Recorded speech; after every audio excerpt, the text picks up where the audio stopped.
Hey there, welcome back to this week's episode of the C-Town Podcast, where Seattle business owners, entrepreneurs, and community leaders are invited on to share their stories with us. I'm your host, Christian Harris. This week's episode of the C-Town Podcast is brought to you by C-Town Real Estate. Their mission to make a difference extends beyond just their unique and unconventional approach with their clients and their agents. They partner with the community to give back a percentage of the proceeds from each home sale to a local nonprofit of their client's choice. Visit ctown.com, sea-town.com, and experience the difference with C-Town Real Estate today.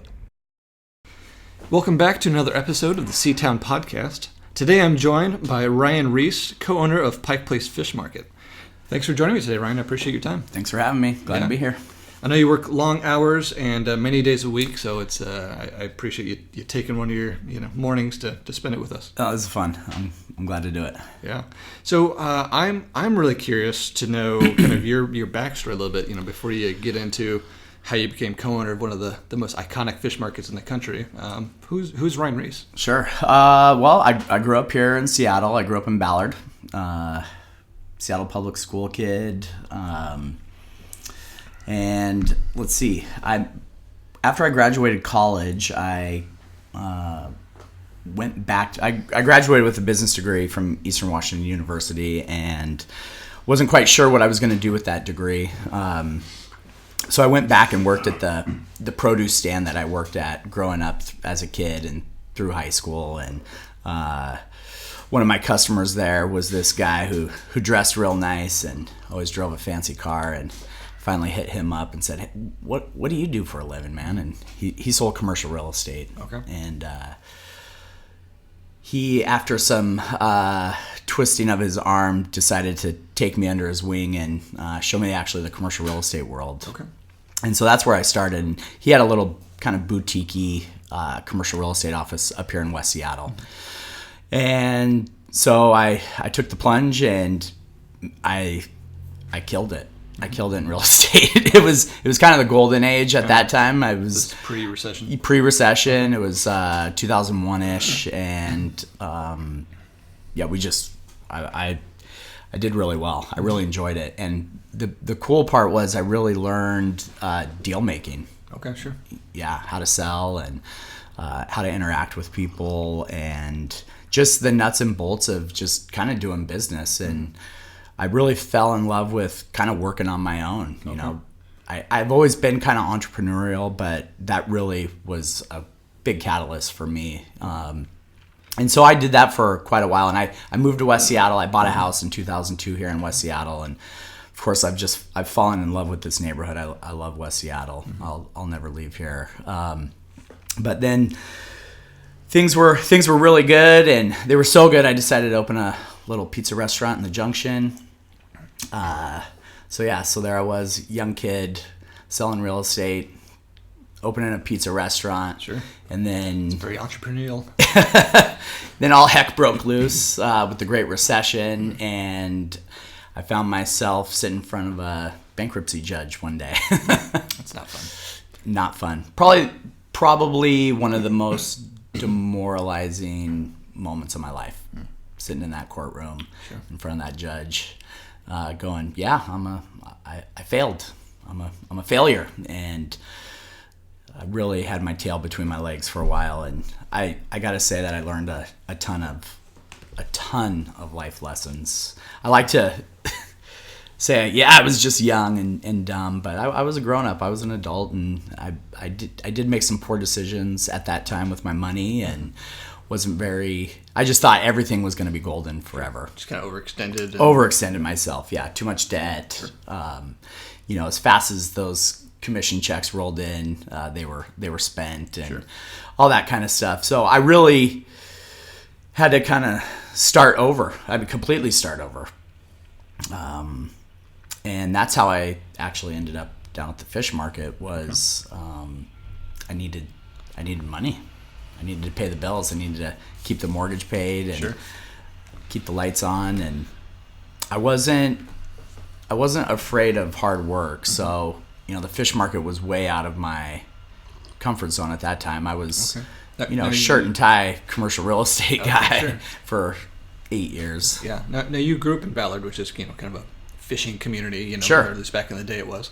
But you hadn't like fished on boats up in Alaska, anything like that? So Gosh, I it's knew just a new world. nothing. Okay. I knew nothing about fish. What I did know was retail. I worked in grocery stores and the produce business for probably 7 or 8 years through high school and college, and I really liked the work of the creativity of building displays and interacting with the customer, and I've always liked being around people and learning more about them, and so I've always enjoyed that interaction with the customer. Okay. So I did have experience like in the retail world, but nothing with fish. Okay. A lot of people I grew up around, their families had been in that business, but I couldn't have told you the difference between a coho and a sockeye and a king. No way. They're salmon, right? They're salmon. That's it. That's it. So kind of back to your story. So you didn't know anything about fish. You got a job there just because you needed to make some money. I really needed to make some money, and I liked the fish market. I always, anytime families in town, sure, tourists, you take them down there and watch them throw the fish, and I was always mesmerized by it. I thought it was a really neat place. So the chance that I had an opportunity to work there, I thought was cool, but I still felt a little like I was putting my tail between my legs going to do some manual labor again. And, sure. You come from, successful suit, tie, nice. Totally. Nice sitting car, in an and office. You're like, this is a little beneath me. I got to set my own hours, and, if I needed to knock off early to go do something, that was easy because, I was working for myself, and all of a sudden here I am working with a group of people that, hey boss, can I go take a restroom break real quick? And, I've got a phone call I got to take or whatever. It just, I didn't have to ask those kind of questions of a boss. So it was a whole new world for me for sure. Yeah. Okay. So after starting at the fish market, I realized I loved it. It was my thing. And this would have been about what year? 2009. Okay. 2000. So about 10 years ago. Yeah, about 10 years ago. I fell in love with it. It was super dynamic place, 20,000 visitors a day, probably one of the hardest working group of people I've ever been around, having fun at work, working really hard, but having fun while they're doing it. Yeah. That's funny. And I fell in love with the place, and I just really started treating the place like I owned it. Mm-hmm. Really almost from day one. I just was like, this is my thing, and I'm gonna enjoy this. Okay. So what transpired that made it available and for you and your 3 other coworkers to buy to purchase it? Yeah. So I've been there about 10 years. Probably 8 years ago, I was really seeing that we had this brand, Pike Place Fish Market. Mm-hmm. People coming to see us. People know our name, and we really hadn't capitalized on our name. So I approached the owner at the time and asked him if us fishmongers that worked for him, if we could use his brand to start our own little wholesale business. So Pike Place Fish Market, salmon burgers, Pike Place Fish Market, crab cakes and clam chowder, and see if we could sell that at the grocery store level. Okay. So from what was going on, it was, maybe just give us an overview. I mean, it was primarily just selling fish at the market. There was no other side business. We did sell online, so we'd ship fish overnight anywhere in the country. You go to pikeplacefish.com and order fish, and we ship it to you. But yeah, our primary business is at the fish counter downtown Seattle. Okay, so just the 2 verticals. How much of the business is from the actual market versus online, at least at that time? I still say it's probably pretty similar. We're probably doing about 60% of our business is shipping. Okay. The other 40% is consumed locally here in Seattle. But now our wholesale business has really taken off. Okay. So with his permission, we started our little wholesale business and found some success. I mean, we're probably in 600 grocery stores. Really well, okay. And then years ago, we picked up Delta Airlines. They wanted to carry our products on their flights out of Seattle. Okay. So, yeah, like I said, I jumped in there kind of like I own the joint, and I think the owner was impressed with what us guys were up to, growing his brand and his business. Yeah. And when it came time for him to retire, he approached 4 of us that work there. There's 18 of us that work there. Okay. And said, "Hey boys, it's time. Sure. I want to sell this thing, and I want to sell it to you for." Okay. Yeah. That's awesome. That sounds like a great it's amazing. Yeah. Doesn't get that much. We're still blown away that we were able to pull it off. He was really good to us. He gave us some time to figure out how to finance it. He wasn't too interested in carrying a long-term contract, so we had to go out and get financing to make the buy. Sure.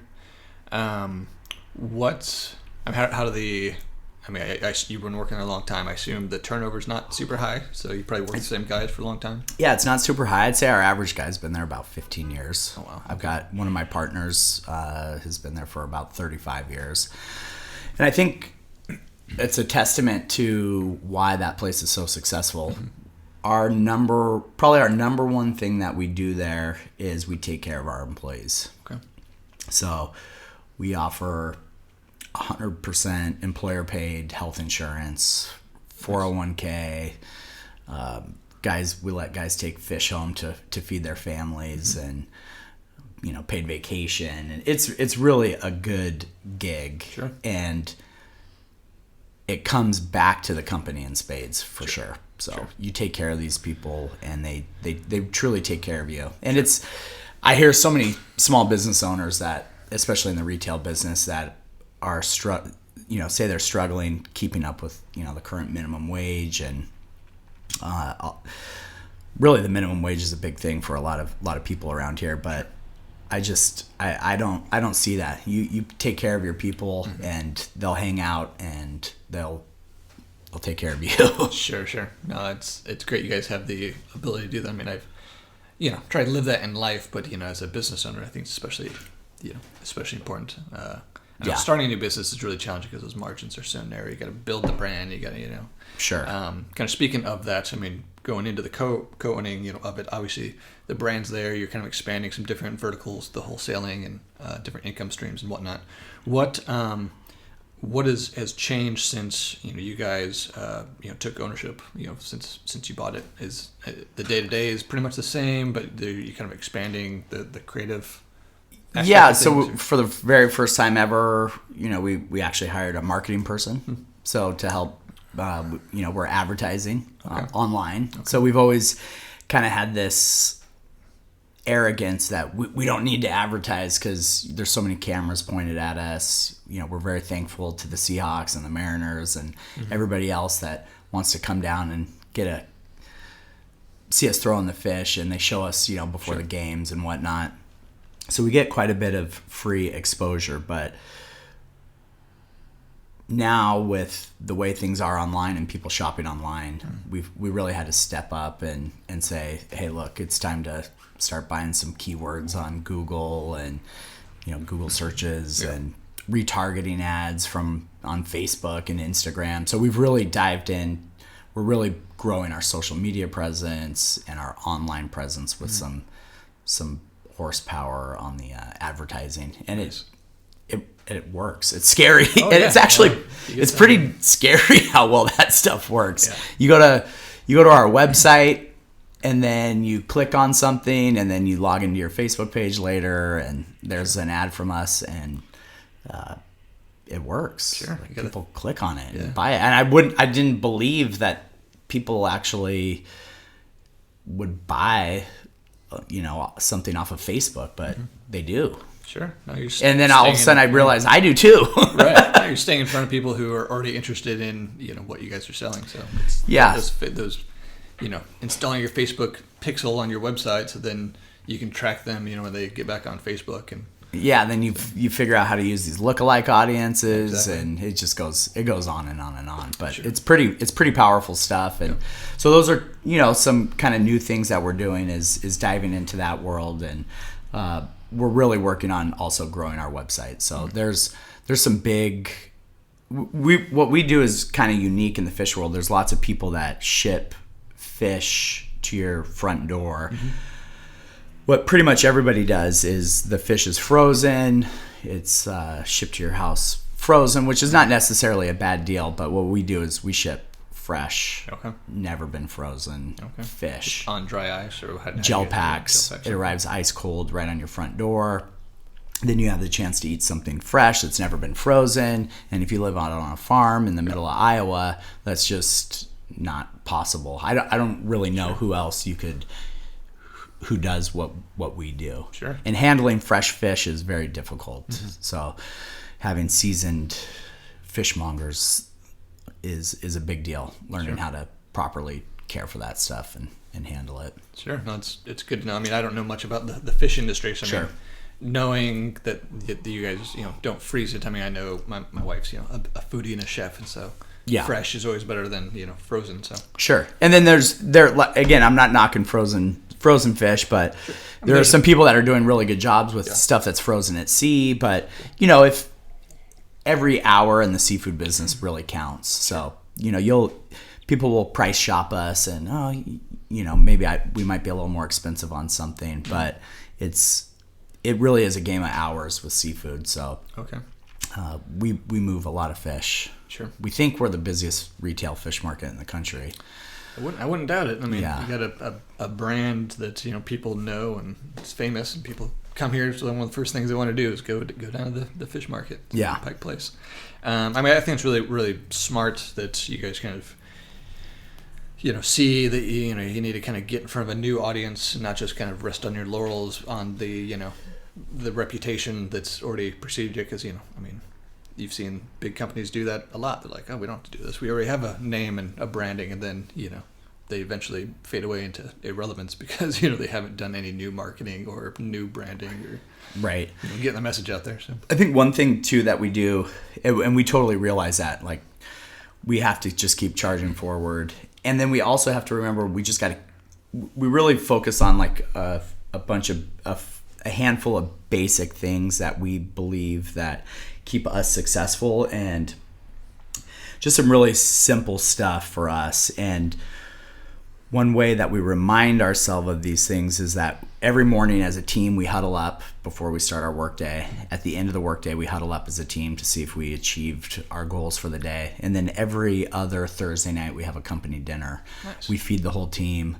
We meet at down in the basement of Tai Tung in Chinatown every other Thursday night, and we talk about what we do, and we remind ourselves of why we're there. We're there to serve the people. We kind of think of ourselves as ambassadors to the city of Seattle. Oftentimes Pike Place Market and Pike Place Fish Market is one of the first stops for people visiting our city. And we get asked the same questions. I get asked the same 100 questions every day. When do you guys throw the fish? Where's the Space Needle? Where's the gum wall? Sure.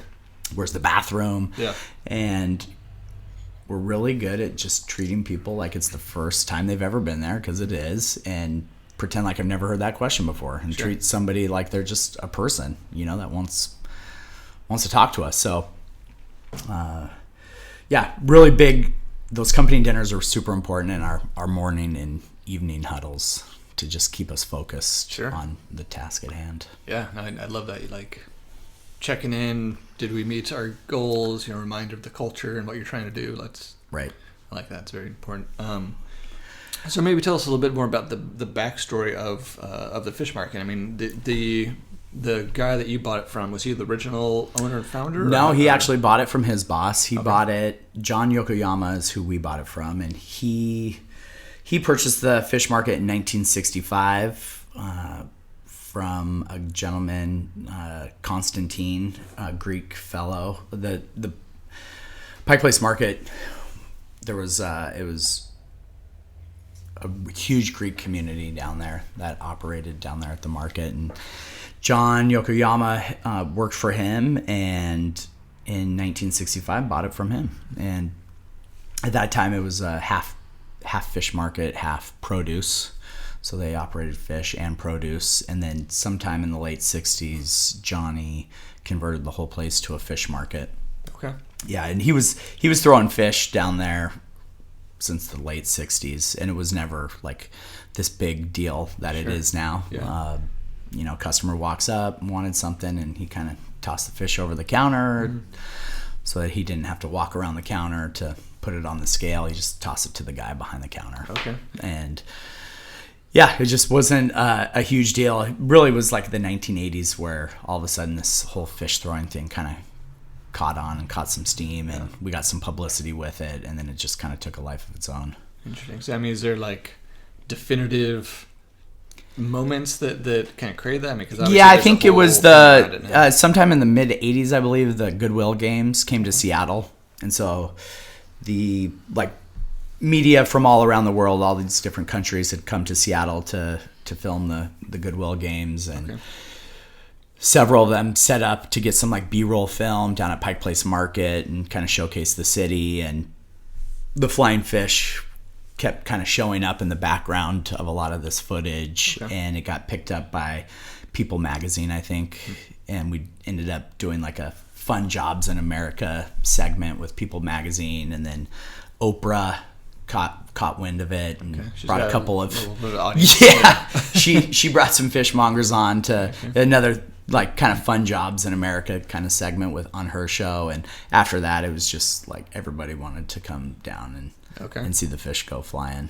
Okay, that's pretty interesting, because I always kind of wondered, like, has it always been that way, or at what point did kind of that mystique? Yeah, so it was like the mid 80s, and then we did the Real World in the late 90s here in Seattle, and that was another one. We still get quite a few people.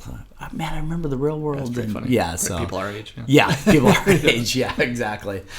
And then one little interesting fact too. So we sell this really great seafood, just number one, the best of the best. And, oftentimes we get people, how could you handle the fish like that, throwing it around? And what a lot of people don't understand is we buy chum salmon, which is harvested mostly for their roe. Okay.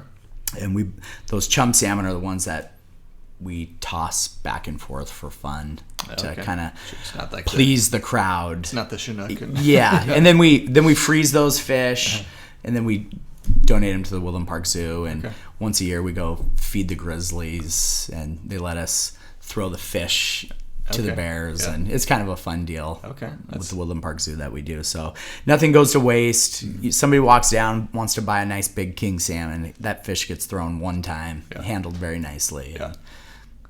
What's kind of next for Pike Place Fish? I mean, you guys have a good thing going. I mean, working long hours, tons of business. Yeah, I think the future for us, so shipping is a big deal for us. Yeah. We would love to get to a point where we were doing off-site shipping. We'd love to get our own little, we have a little off-site warehouse where we have some cold storage and some dry storage, but we really are consumed by, we're in 900 square feet down there. It's not very big. Yeah. And so the amount of seafood we ship out of there is pretty insane out of such a small footprint. Sure. So we'd really like to get to a point where we could handle a lot of our wholesale business and our shipping business off-site, where we could really focus on that. And also shipping charges are crazy, right? So shipping overnight to New York or Florida is not always the cheapest proposition for some people. So possibly looking at, maybe distribution centers around the country one day, where we could ship out of the middle of the country, or have one on the East Coast where we ship up and down the East Coast. But there's a real desire for Pacific Northwest seafood all over the country. Oh, really? Even on the East Coast? They've got their own seafood bet over there, but they do have their own seafood, and they have great seafood over there. But people really do love, wild salmon is kind of where it's at. And I would say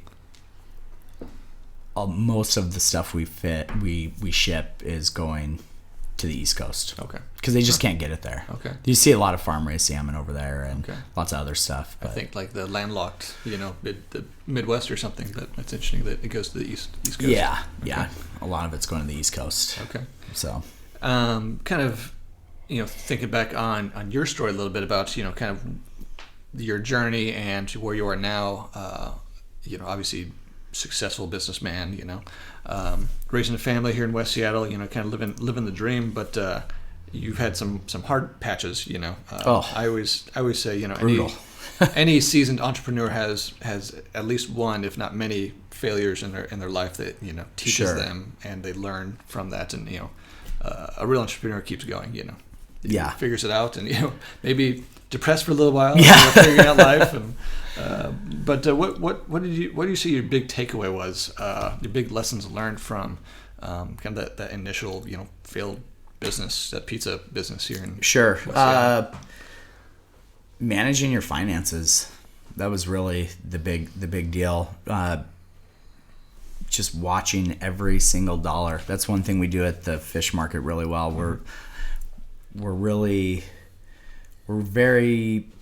doing well down there. Okay. We're busy. We're doing good, but you'll never see like a ballpoint pen laying on the floor. Like if a ballpoint pen's on the floor, somebody picks it up and that doesn't end up in the garbage can. Like every single penny, every single shopping bag, every single piece of newspaper that we wrap the fish up in, we watch everything, and we're all committed, all team members, not just the owners, but every single guy that works for us. We're all really watching our expenses. Okay. And you know, when I was doing the pizza business, I was spending money left and right. Oh, you know, let's get these fancy new booths and chairs and fancy cutlery and fancy lights to hang from the ceiling. And you know what it really comes down to is people, I believe, want a really good product and really good customer service, and all that other stuff is just can be a waste of money at times. Sure, especially if you don't have the cash flow to justify. Yeah, and you know, you're going to make mistakes, and you got to know when to cut your losses too. That pizza joint, I should have cut my losses before I even opened the doors. I mean, I was way over budget well before we even opened. I had to go back to the bank and get more money. We had all kinds of construction issues, and you know, you really got to know. You got to try new things, and if it doesn't work, you got to be able to bail out too. Okay. So. Yeah. Obviously, you learned some lessons from that. With the current business, or even anything, you know, leading up to it, you know, if you had to do differently, or if you had to do over again, you know, what would you do differently, if anything? Well, the pizza thing for sure, it was out of my comfort zone. I got into something that I didn't know. I had never worked in a restaurant, and here I was jumping into owning a restaurant. Sure. I had no expertise. So if I was gonna do that again, I would have certainly started off a lot smaller. Sure. You know, I would have maybe opened a delivery pizza unit only, without a dining room and servers and, you know, a bar and all that kind of thing. So yeah, I think you know, testing.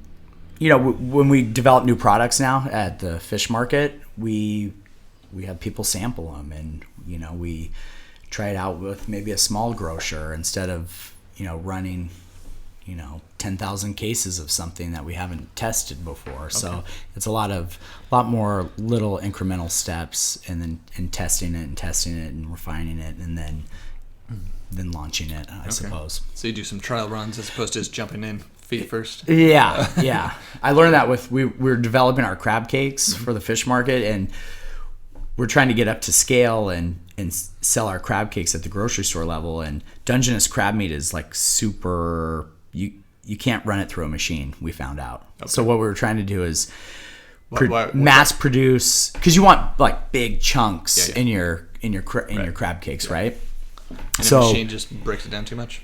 Yeah, we just couldn't figure it out, like how to like basically stamp out a crab cake on a machine, on a conveyor belt, if you will. Gotcha. And so we I remember our first trial run, we ran like 500 pounds of crab meat through one of these machines. Sounds expensive. Crab meat is not cheap. Yeah.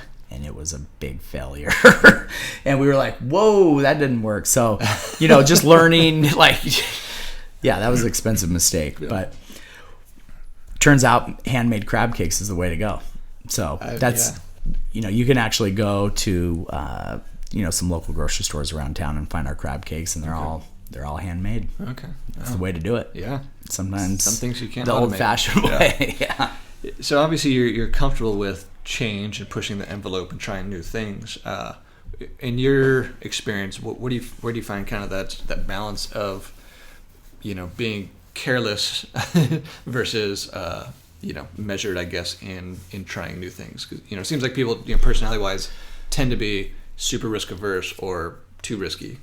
Sure. So I think the big thing for us is, at least at Pike Place Fish, is staying in our lane as far as we're a fish market, and so we don't want to get into something that's way outside of what we do well right now. So you're not going to find us investing probably in real estate right now. Sure. Like, we're not going to go buy an apartment building and get into something totally outside of the fish market. We're going to keep reinvesting into what we know, and we're lucky because we're on the ground floor. We get to talk to consumers, and so we kind of get to hear what consumers are asking for, the kind of questions they're asking, and those are really the leads for us to follow, is listening to our customers and Sure. going from there. Yeah. That makes sense. With now 4 owners, do you guys have pretty complementary skill sets as far as running the business and what you guys contribute? Or? Totally. So the 4 of us were all, a lot of people, there was a lot of reservations from our friends and family before we bought the place, as far as going into partnership can be pretty tricky, even if it's with one other person, much less 4 of us. Sure.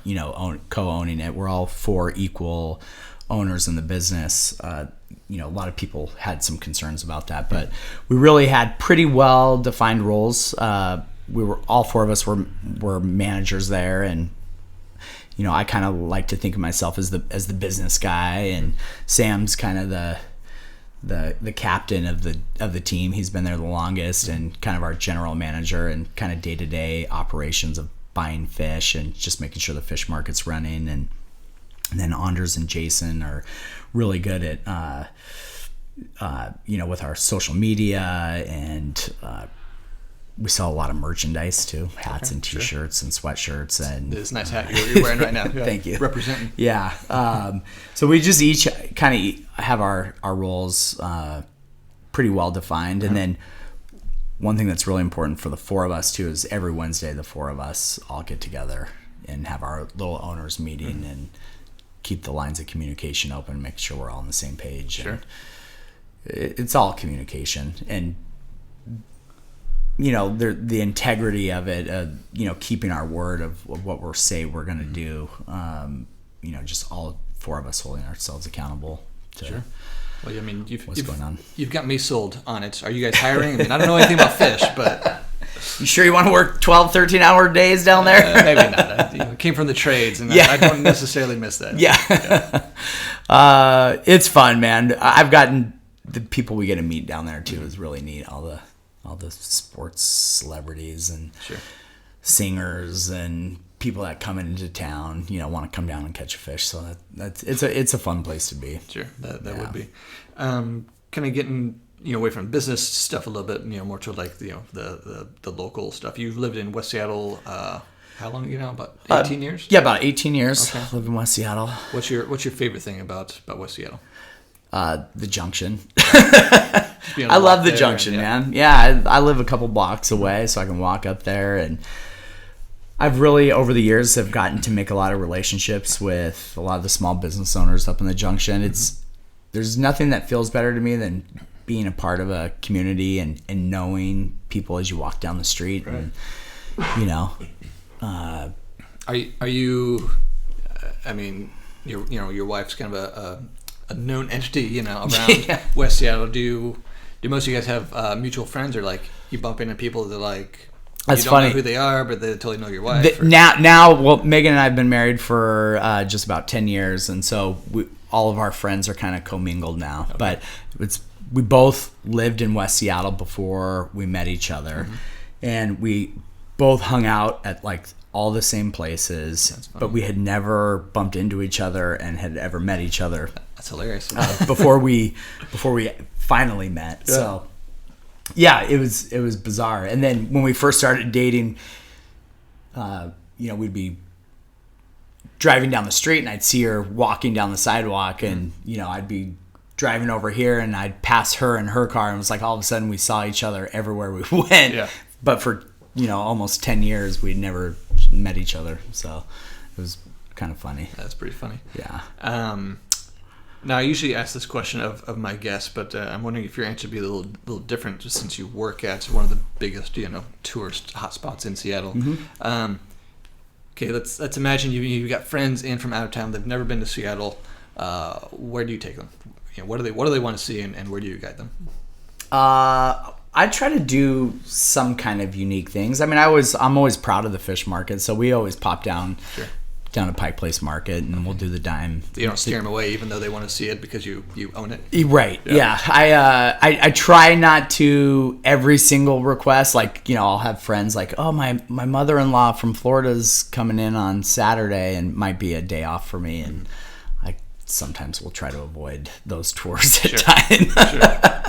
But we'll do the little dime tour of the fish market, but. My dad, he actually operates the steel plant down there at Nucor Steel under the West Seattle Bridge, and that's always a great tour. I heard that tour is pretty amazing. I haven't been on it yet. It's an amazing tour. So if we can get down there and watch them pound out some rebar and melt some steel, that's always a good one.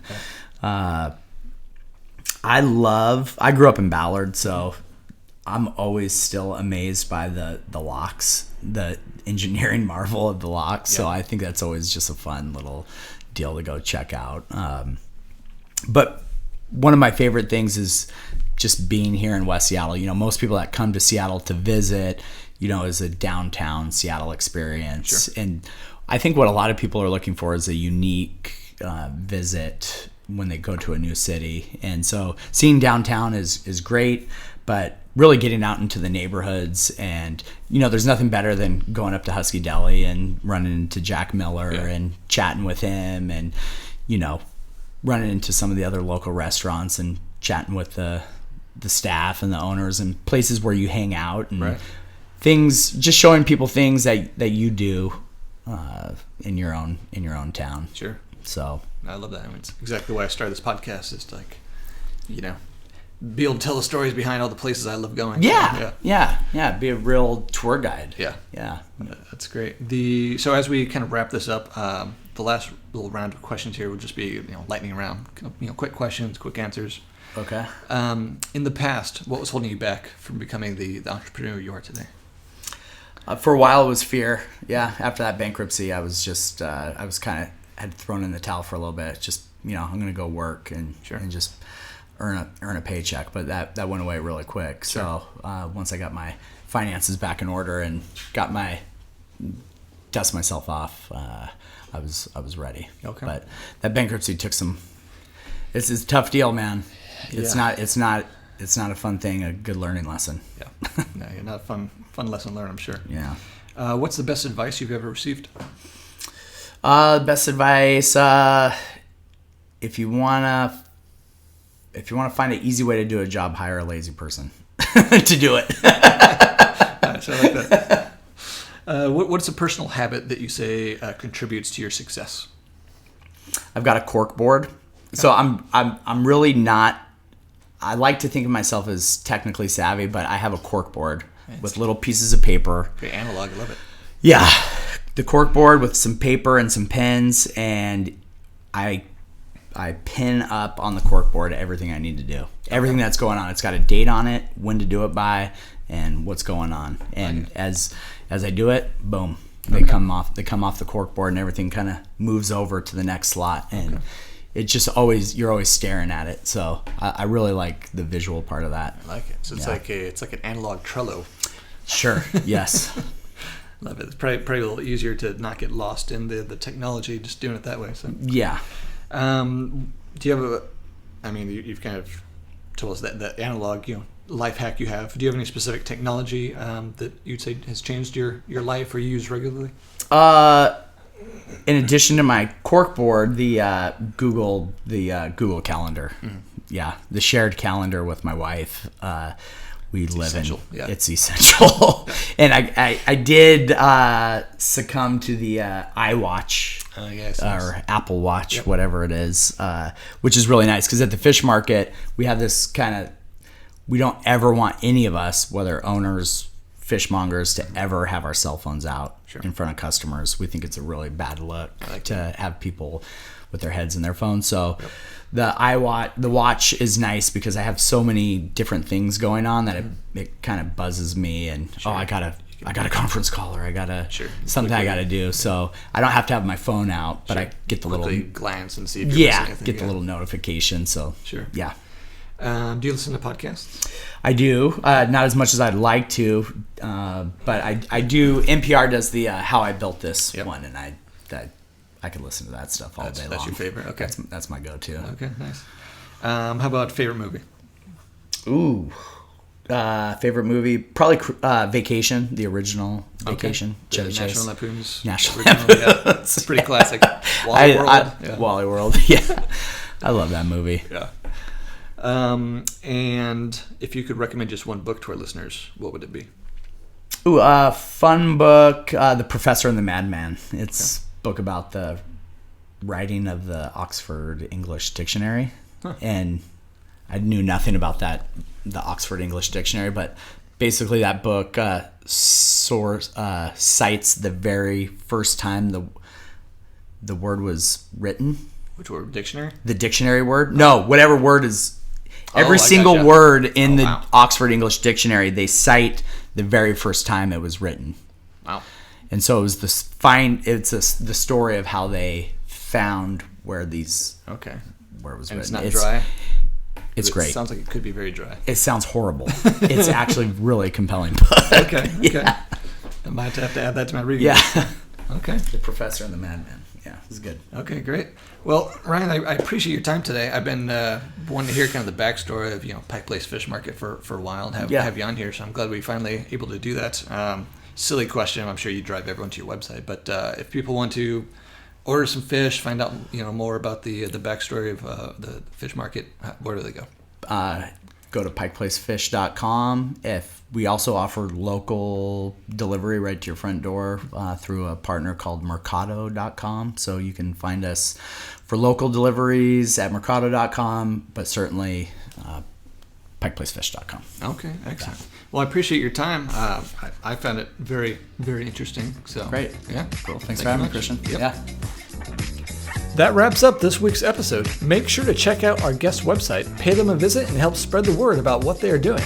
If you have any questions, know someone who should be a guest on here, or has a great story worth sharing, email me at christianharris@seatown.com. That's sea-town.com. You can also find out more about me, how my real estate brokerage is breaking the mold and making a difference in our Seattle communities, and other projects I'm working on by visiting seatown.com, sea-town.com. The music for our podcast is courtesy of The Fascination Movement. You can find their albums in the iTunes Store. You can also listen to more episodes and find all our show notes on our website at seatownpodcast.com. This has been a Seatown Media production.